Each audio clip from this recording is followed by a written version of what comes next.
Good morning, everybody. It is Sunday, February the 18th.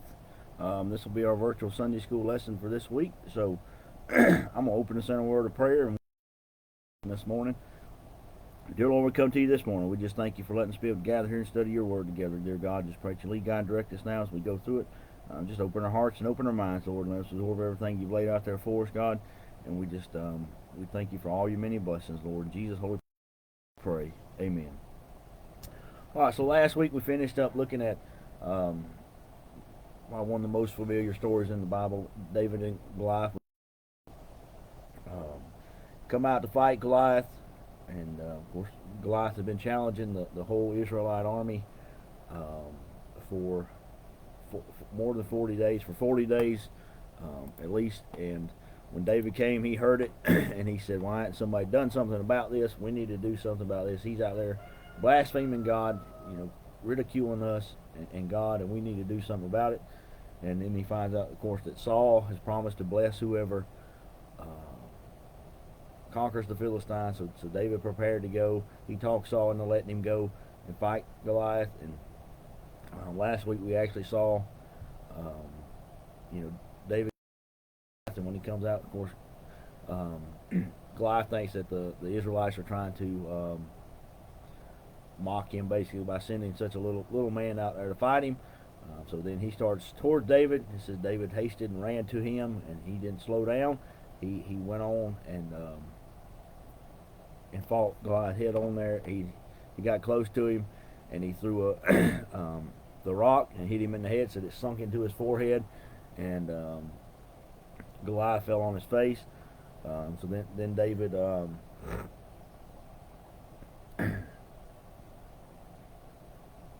goes and takes Goliath's sword because he didn't have a sword because Saul tried to give him a sword, and he said, I haven't proved none of this stuff. I can't take any of this stuff out there and fight Philistine because It's not going to be any use to him. It's going to be more of a hindrance than a help because he's not familiar with it. He doesn't know what to do with it, and so anyway, he didn't have a sword, so he went to a Goliath's sword, cut off Goliath's head, and he got Goliath's armor, Goliath's sword, and he took all that stuff. And we'll see later on David.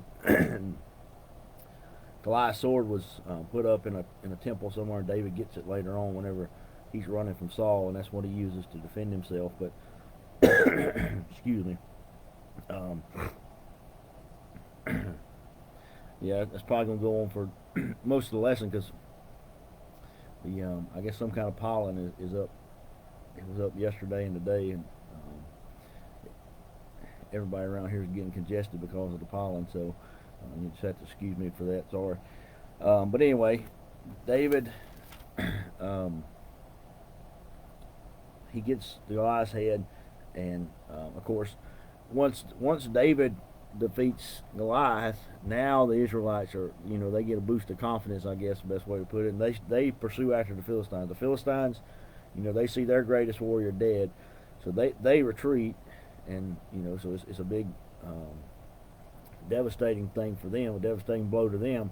But it's also, it boosts the confidence of the Israelites, and now they pursue after the Philistines, and they fight and kill some of them, and they eventually stop chasing them. They turn around and come back, and when they get back, they spoil, they take all the Philistine stuff, um, and then they return to Israel, and that's um, David takes Goliath's head to Israel and brings it to Saul. Saul, when Saul sees David kill Goliath, he asks his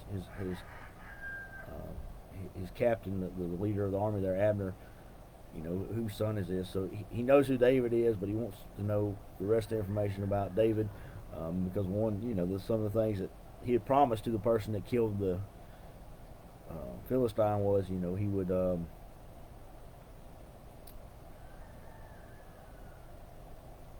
would let them marry his daughter. Their family would be free, and so there was things that come. So he's trying to figure all that stuff out, who he is and what his background is, and of course, Abner goes and finds him, and he eventually just brings him to Saul, and Saul can ask him all the questions that he wants to ask him.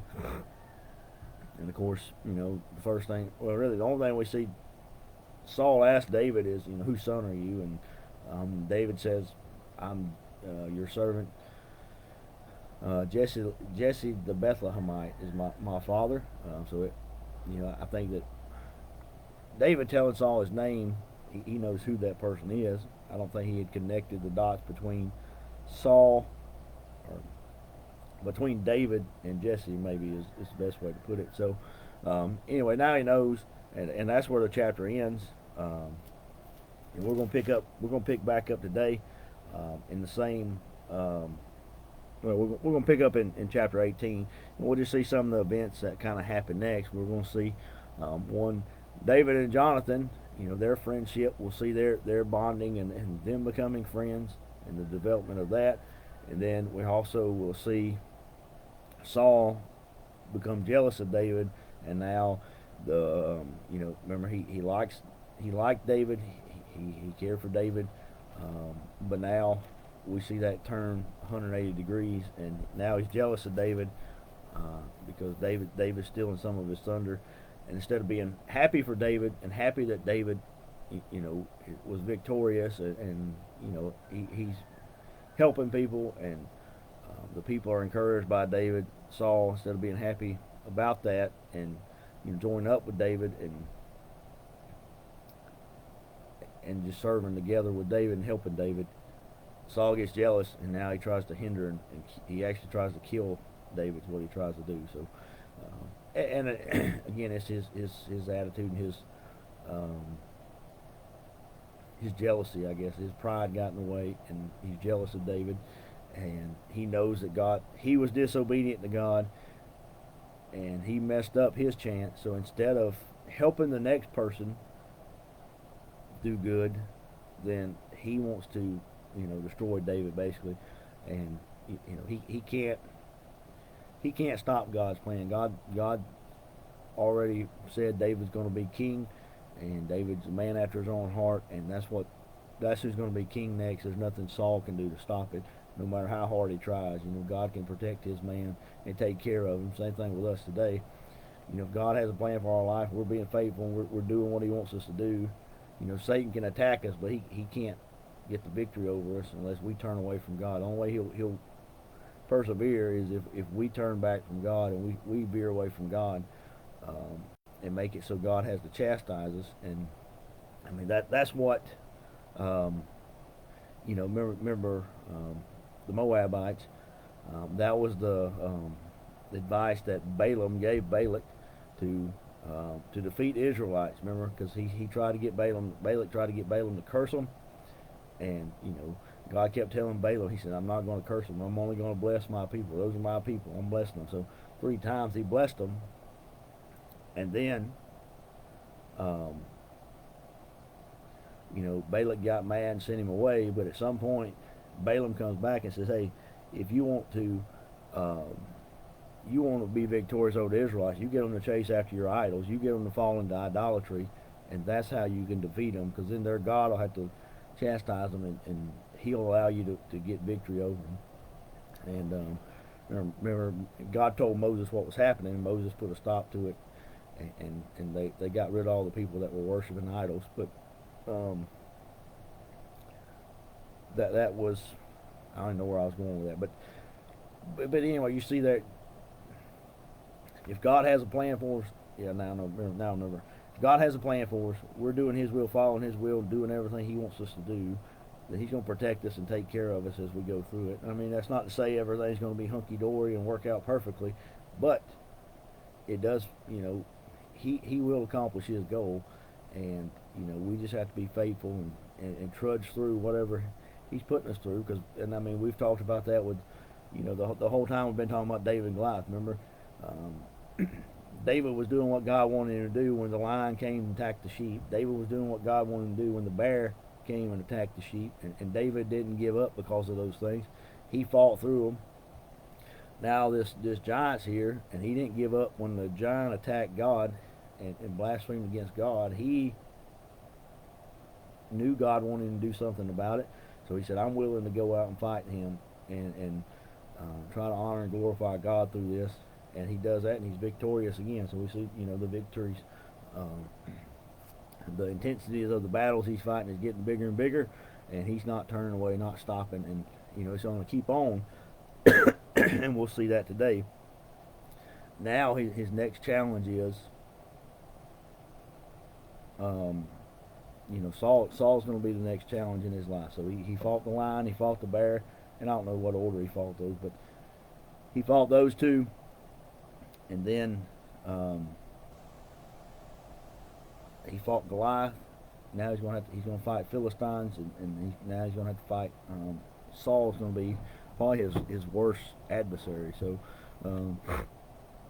the one that you would think would be one of his best friends, his best allies, and somebody there to help him, but that's not what happens, and we'll see that today. So anyway, so we're going to pick back up in 1 Samuel chapter 18, and we'll see what happens now after David and Jonathan talk. We left off with David and Saul talking. That's what we're going to see here in verse 1. It says, "And it came to pass, when he had made an end of speaking unto Saul," so Saul and David finished talking. It says that the soul of Jonathan was knit with the soul of David, and Jonathan loved him as his own soul. So basically, Jonathan's probably there at the battlefield when David kills Goliath. So I got thinking,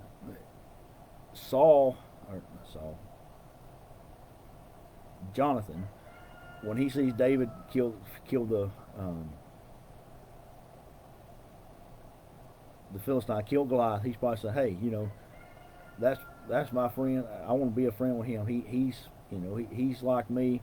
Because remember back, what did Jonathan do a few chapters ago? We studied it. It's probably been a month or so. Well, I don't know. I say a month ago. It could have been 6 months ago, but it's been recently, and I don't remember the exact time frame. But Jonathan, what did Jonathan do when? Remember 3,000. Remember Saul takes 3,000 soldiers to a place, and remember the Philistines. That's when the Philistines mobilized against them. And remember, there was 2,000 with Saul and 1,000 with Jonathan. And Jonathan fought, one of the Philistines and was victorious. Then after that, a lot more of the Philistines came out, and everybody got scared. Remember, the people started leaving, and they dwindled down their troops. And whenever they were in that time period, that's when Jonathan goes out. Remember, we talked about how Saul was resting under a tree somewhere. But Saul takes his armor bearer. I'm going to keep getting them mixed up. Jonathan takes his armor bearer, and they go up, remember, and they call up to the Philistines up on the hill, and they go up to them.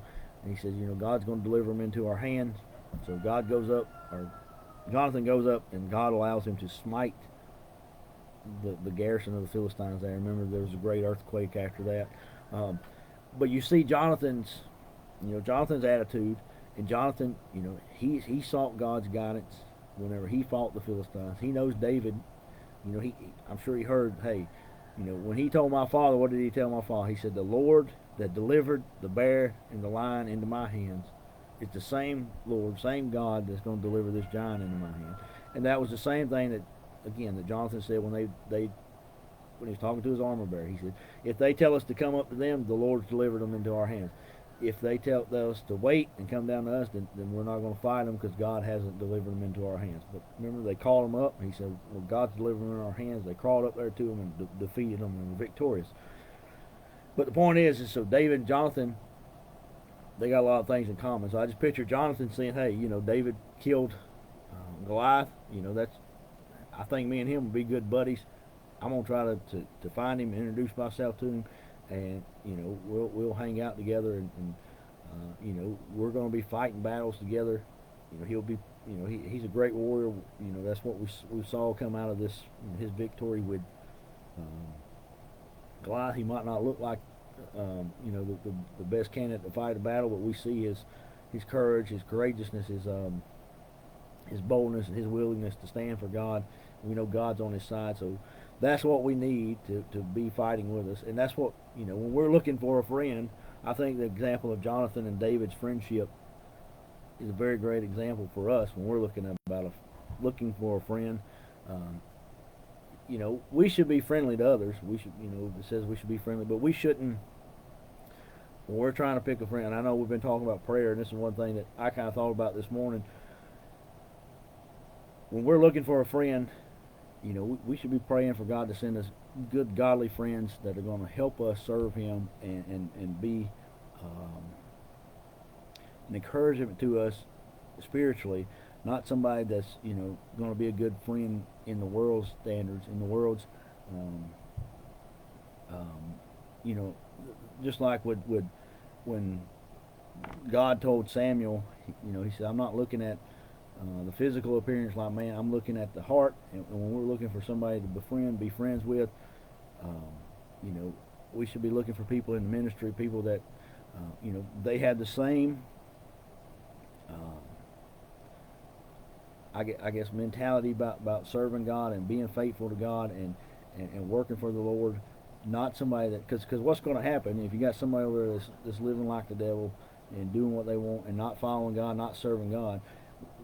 Not to say we shouldn't witness to those people, we shouldn't share the gospel. We should do that. We should share the gospel with them. But our main intent for that, our interaction with them, should be to get them saved or get them back on track for God, not just to go and befriend them just so we have a friend. And once they turn their lives around and get straight, then that's when we start being, they should start serving and living for the Lord, and then we be, I guess, fellowshipping with them as friends. And as fellow Christians, we shouldn't go and yoke up with, we shouldn't be unequally yoked, I guess is the best way to say it. But David and Jonathan had that, they had the same, their hearts were knit together. That means they were, I lost my place. Trying to read. Yeah, it says that the soul was knit together. And one thing I thought about too, if you think about, if two things are knit together, even if you take, just think about, and I know there's Bible verses about sewing an old patch in a new garment, or a new patch in an old garment that they're going to tear up, and that's kind of, if you think about joining things together, even if you just take two brand new materials, say you take metal and rubber and try to put them together. Well, they have different characteristics, different properties, and they're not going to function as one unit. It's going to be, it's not going to work out. And now you may have instances where you put those materials together, but they both serve a different purpose and they have their own function. But if you just try to mesh them together and make one piece, it's not going to work because they've got different characteristics. And that's what it is with a friendship. If you're living for God and serving God, then and you yoke up with somebody that's not, then they're going to keep trying to pull you away from the Lord. And I know there's special cases where, you become friends with somebody and you wind up getting them, closer to the Lord. And I guess my point is that's kind of a different kind of friendship. We're probably getting off topic here, but I didn't intend to talk about this much. But David and Jonathan, they had the same goal, same mindset, same plan. As they wanted to serve God, wanted to fight for the Lord, and do what God wanted them to do. So whenever they joined together, they were friends. Everything clicked and worked, and it was like one unit. It says their souls were knit together. So they didn't hinder one another, and that's what we'll see later on. Even when Jonathan's father Saul wants to kill David, Jonathan helps protect him. He helps get him out of the castle so he can leave and not be not get killed, I guess. Yeah, that's what he was trying to do, because Saul was trying to kill him. Now I got myself mixed up. Even when I'm right, I think I'm wrong. But yeah, Saul wanted to kill David, so Jonathan helped protect him. So anyway,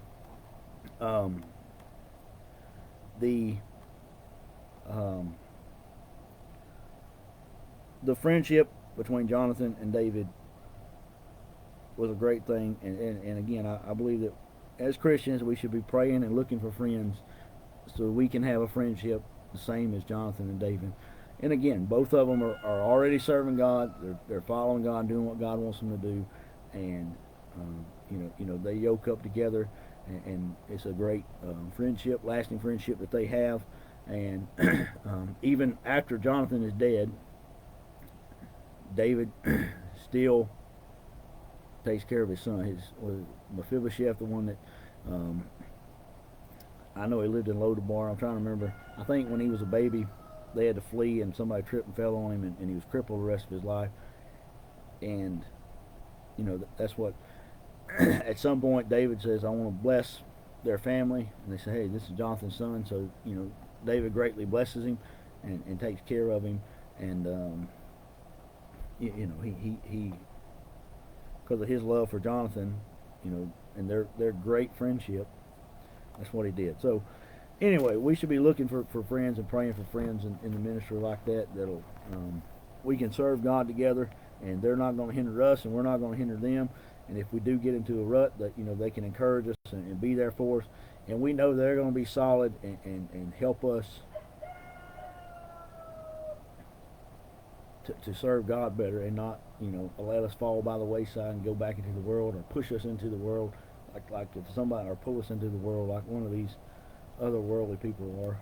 And again, we should be witnessing to people and being friendly to those people, but I guess it's not good to I think y'all get the point. We'll move on. I talked about that a lot more than I intended to. So verse 2 says, "And Saul took him that day, and would let him go no more home to his father's house." So Saul says, you come and live with us. You're a great warrior. You don't have to go back home, and you don't need to take care of those sheep anymore. You can stay here and be with us. So you think about there's lots of amenities and things like that. You're living with the king, living by the king, and so a lot of great blessings for that. Another thing is I see this as part of God's plan, and we talked about this a little bit before. Whenever David went to play the harp for Saul, he's getting in the king's palace, learning some of the things from the king, but now he's living there full time. He's going to learn even more stuff. So again, this is God preparing him for the next stage in his life, for the next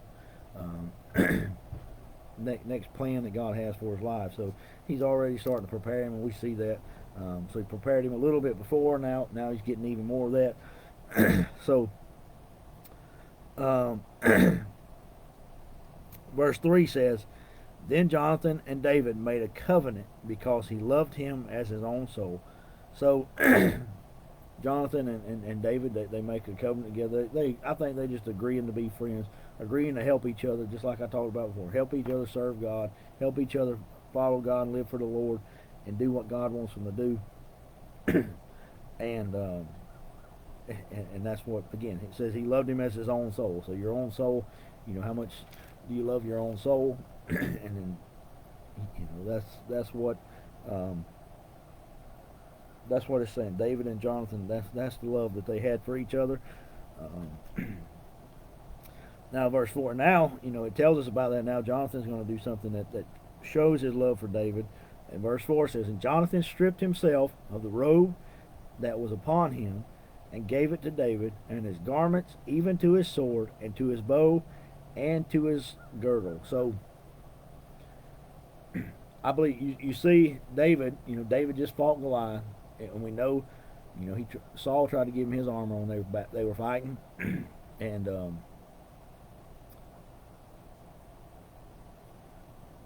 none of that stuff would work, and David couldn't use it. But I picture David. David, he was there tending to his sheep in his shepherd's clothes, and just in his old work clothes, out there working the sheep. His dad comes to him and says, "Hey, I want you to take this food to your brothers."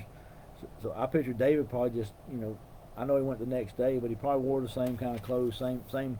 I don't know how they changed clothes or what they did, but I'm sure he had a bunch of shepherd's clothes that he wore to tend to the sheep, and that's probably what he was wearing. So he comes in his old work clothes there. If you think of Jonathan and Saul and these other soldiers, now that they've been on the battlefield, and even there, I would picture Jonathan and Saul having the best of the best, the king and his son. But then when they get home, and we're going to talk a little bit more about this in a minute, they're going to have a great celebration. So when they get home, they're probably going to get cleaned up, put on their best clothes that they got, and their best, they probably have, the stuff that they actually wear in the battle, and then they probably have like their show, they probably have an extra suit of clothes or suit of armor that they wear, kind of for the parade when they get home. And I believe that's what's happening here. Jonathan came home, he put on his best clothes, his best armor that he had for the parade, and now him and David are,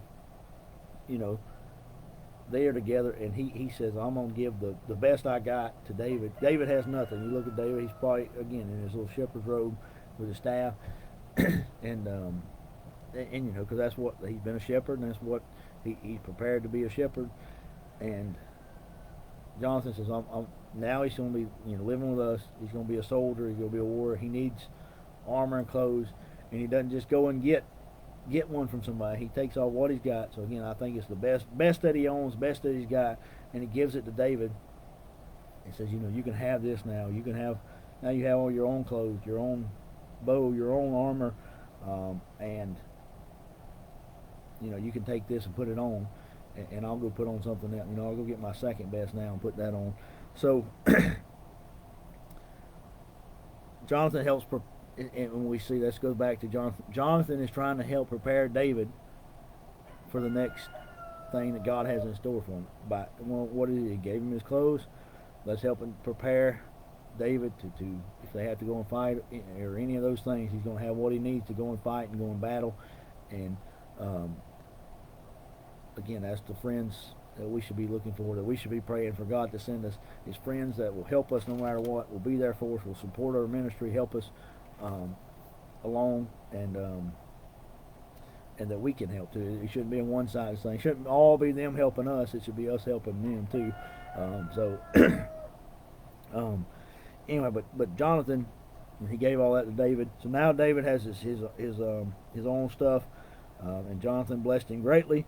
Verse 5 says, and David went out whithersoever Saul sent him, and behaved wisely, and Saul set him over the men of war, and he was accepted in the sight of all the people, and also in the sight of Saul's servants. So David, at this point now, Saul has said basically he's going to put David over the army, and he's going to, he's going to lead the army, and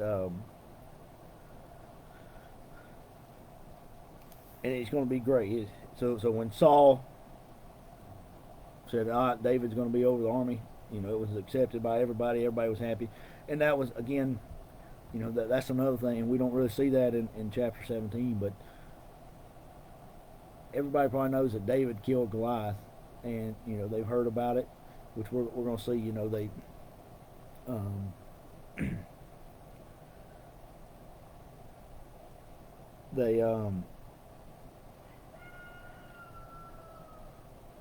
they've heard about it. We're going to say that in the next verse. Actually, it's almost here, but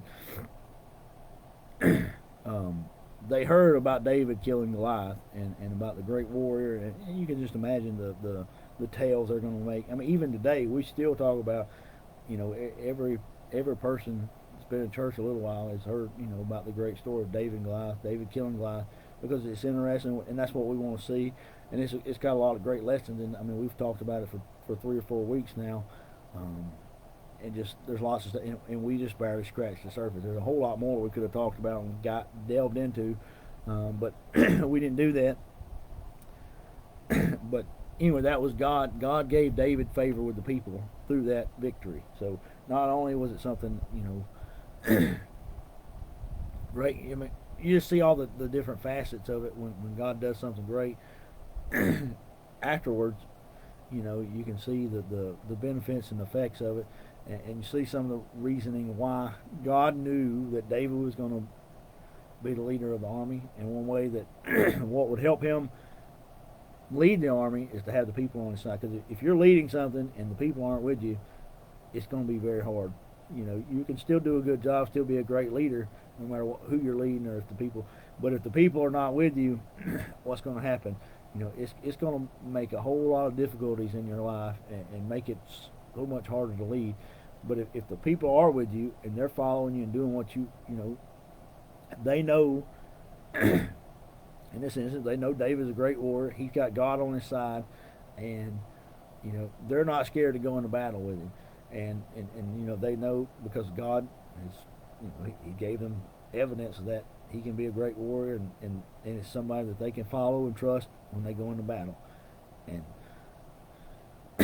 so anyway, it's just amazing how God works things out, and to see God working in those things, and how we can, you know, we can look back through these things, and you know that, and that's what I was getting at before. You know, we look at, you know, the story of David and Goliath, and now this not even something I even thought about as we read through it, but now that I read this passage, you know, that immediately makes me reflect back and say, hey, you know, just to see the intricacies of God's plan and how they come together, and it's just, that's amazing. So hopefully it's a blessing to y'all. Anyway, I thought it was a very big blessing, and just to, again, we have no idea when we're going through something what God's going to do with it, God's going to use it for. But anyway, he will. So David's going to go out and follow Saul. But here, and this is what, so let's read verse 6. It says, and it came to pass, as they came, when David was returned from the slaughter of the Philistine. So they returned to Jerusalem after the slaughter of the Philistine. And again, this is what I was talking about. Some point, I believe they have a parade and a festival, and that's what we see here. You know, to celebrate the victory they had, and just to, you know, when they get home, to make them feel good, you know, have a good homecoming for them, welcome them home, show appreciation. Hey, y'all been out there fighting battles for us, and that's what we should do with our military. You know, if they're out fighting a war, fighting battles, when they come home, they should be happy to be home and know that we're grateful for what they've done for us. I think a lot of people, I know, and I don't know all the stuff, you know, that happened a long time ago, but I know there's been periods in history where soldiers have been mistreated and things like that, and even if the government did something wrong or made a bad decision, it's not the soldiers' fault, and they shouldn't be mistreated because of a decision somebody else made. They're there fighting a battle and trying to defend our freedom and protect us and take care of us. Just like here, these men, they're out fighting a battle, trying to kill the Philistines, trying to stop them from invading the country and protect them. And so they have a welcoming party. And let's read the rest of verse 6. It says, or let's just, I'm going to reread verse 6. It came to pass, as they came, when David was returned from the slaughter of the Philistines, that the women came out of all cities of Israel, singing and dancing to meet King Saul with tabrets, with joy, and with instruments of music. So, again, they're there celebrating the victory. And remember, this is, I think this was common practice. If you remember back, Sisera, whenever Jael killed Sisera, it talked about how, you know, his mother and the women of the city were sitting around waiting, wondering why he hasn't came home yet. So I think it was a common practice for them to celebrate and have a great, you know, victory or a festival or parade. Maybe I don't know what you'd call it, but that's the best terms I can think of. You know, parade's probably the best thing. Because I just see the soldiers coming back into the city, or either they come home and, like I was talking about before, probably get changed, get cleaned up, maybe rest a little bit, but then you know, they have a great celebration when they get there. So, but here, okay, all of that is great, but now here's one thing that we're going to see that this is kind of where I guess starts Saul's jealousy of David. In verse 7, it says, and the women answered one another, and as they played, and said, Saul has slain his thousands, and David his 10,000. So, you know, that's, if you think how many Philistines did David only killed one Philistine. But there's a couple of things I thought about as I read this. One, maybe they're saying that because David's courage and his strength and his willingness to follow God and go and kill Goliath. Remember, whenever he did that, that encouraged the Israelites to go out and kill the Philistines. So they probably killed tens of thousands of them, and maybe that's kind of what they're alluding to. And they're saying, hey, David, that's because of David. But then they're saying Saul only killed 1,000. So maybe they're trying to say, during before Goliath was killed, they only killed, they would kill, thousands in their daily battles or something like that. Only a few here, a few there. So maybe that's kind of where they're getting their numbers from and what they're meeting there. But I think the main gist of it is getting that, hey, they're saying that David did a lot greater than Saul did. And another thing, that if you think about it, Saul is still leading the army. So even if David killed tens of thousands, those will be a true, because Saul didn't go out and physically kill thousands of Philistines by himself. His army did, I believe. But it's just a thing. They're saying, hey, David did a lot better. He did 10 times what Saul did. So Saul's out there fighting and fighting and fighting, and then David comes and he's there for one day and he does, he's done 10 times what Saul was able to do. So, it's just kind of a jab in Saul's side, and Saul is the leader of the army. So everything that happened under his leadership is still, should be attributed to him, and they should be.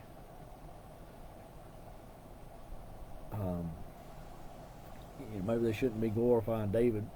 The whole army was victorious, not just David. David was victorious in his battle, but the entire army, the defeat of the Philistines was, everybody's pitches in. It's not one man's action that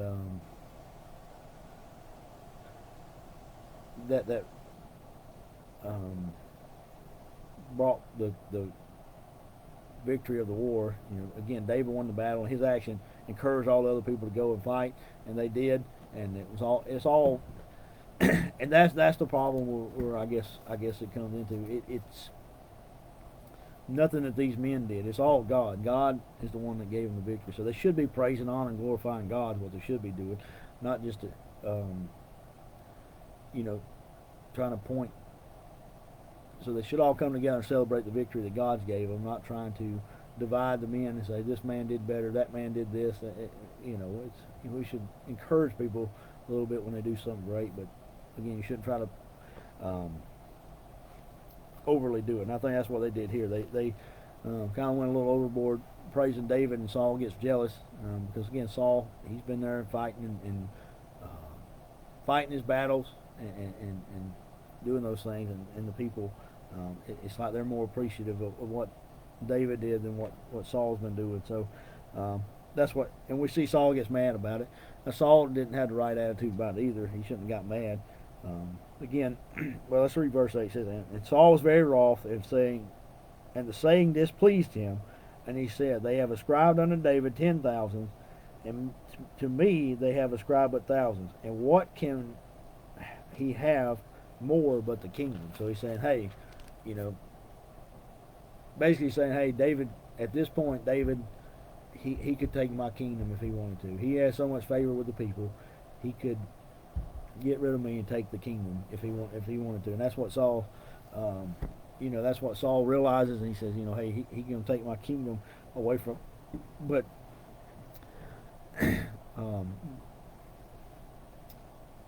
Saul already gave up his kingdom. When he was disobedient to God, he gave up his kingdom. He's still the king right now, but that's because of God's timeline is just working its way out. And anyway, but that's what Saul's saying. Is now David, he's so popular he could, but that would happen a lot. And if you go and read like 2 Kings and Chronicles, or Kings and Chronicles, there's a new king every chapter, and they're jumping back and forth, and it's a lot of stuff in there. But that's sometimes you see that, hey, this man's servant killed him and took over his kingdom. And there's another instance I think I read this week that I think her name was Ahithophel. Her son dies, and she basically kills all any heir. So she kills the rest of her family that would be eligible to be to rule the country, so that she can become queen. And basically, it doesn't last long because her daughter takes one of her grandkids and protects him and puts him away for like 6 or 7 years till he's old enough to take over, and then he becomes king. I can't think of his. I think it's Joash is his name. There's a bunch of Joashes, Jehoaz, and Jehoashes. I don't know, but anyway, that's what Saul. If you read that, then that's what Saul was scared about. Hey, he's gonna come and kill me, and he'll be king. That's they'll make him king. We even saw that in the book of Judges. Remember, was Gideon's son that killed his 70 brothers, so he could become king. He got the men of I don't think it was Shechem, maybe it was, but anyway, he got them to help him kill all his brothers. Remember, there was one that got out of there, and he's the one that he cursed them, and then eventually that and I can't think of his name, but he died. But so we see it on both sides of this passage we're reading here. Is that was a common practice and something that happened, and Saul's worried that that's what David's going to do. Of course, David's got a lot more integrity than that. Of course, David could have done that, and he could have said, "Hey, God said I was going to be king. I'm going to kill you, Saul, now and take the kingdom."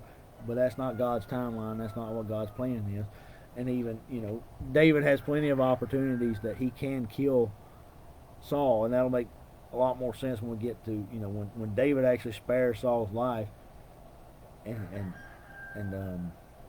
he's just kind of proven to Saul, hey, I could have killed you, I could have did this, but I got a lot more integrity than that, and I know that God's got a plan and God's going to work it all out. But you just need to stop chasing me. Is what you need to do. I think that's what David's trying to get. Hey, leave me alone. I don't want to kill you. I could have killed you. Just let it go. And we'll see that later on. But anyway, that's what Saul is doing. So now, verse 9 says, "And Saul eyed David from that day and forward." So again, that means he's watching him. He's saying, "Hey, I'm not going to turn a blind eye to him. I'm not going to trust him anymore." Is what David has done nothing wrong to cause Saul to have this attitude toward him, but now he said, "Hey, I'm not going to trust him because he could kill me at any point and take my kingdom, and so I'm going to keep an eye on him and try to stop him from I'm not going to give him a chance to do that." It's basically what I think he's doing. So he's watching him and trying to. Saul's trying to protect himself, and he's not relying on the Lord. He's not doing what God wants him to do, and it's not going to work out for him. So he knows he's already messed up, and it's just a matter of time before it comes to pass. But he's trying to get as much time in the kingdom as king as he can, and he don't want it to. He knows it's coming, and he don't want it to come. And now he's thinking, hey, David's the one that's going to do it probably. Anyway, we're out of time, so we'll stop there. Thank y'all for listening this morning. So we see now that they defeated the Philistines. They came back home.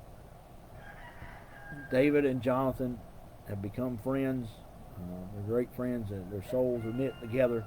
And now the people have made Saul jealous of David, and now he's kind of keeping an eye on David. He's jealous of him, and now he says he's going to keep an eye on him. So we'll see next week what happens next. So again, thank y'all for your time this morning. As usual, I'd like to invite everybody to come to church with us. We have Sunday school this morning at 10, church at 11, church again tonight at 6, and church on Wednesday at 7. So if you can come and join us, we'd love to have you. If not able, hopefully we'll be able to tune in here virtually again next week and join us as we continue going through this passage. So I'm going to close in a word of prayer. Again, thank y'all for your time this morning. Dear Lord, we come to you this morning. We just thank you for guiding us through your word, Lord. Thank you for these great examples, Lord, and just thank you for blessing us so greatly, Lord. Pray that you be with the church services today. Just let everything go according to your will, God. In Jesus' holy precious name we pray. Amen.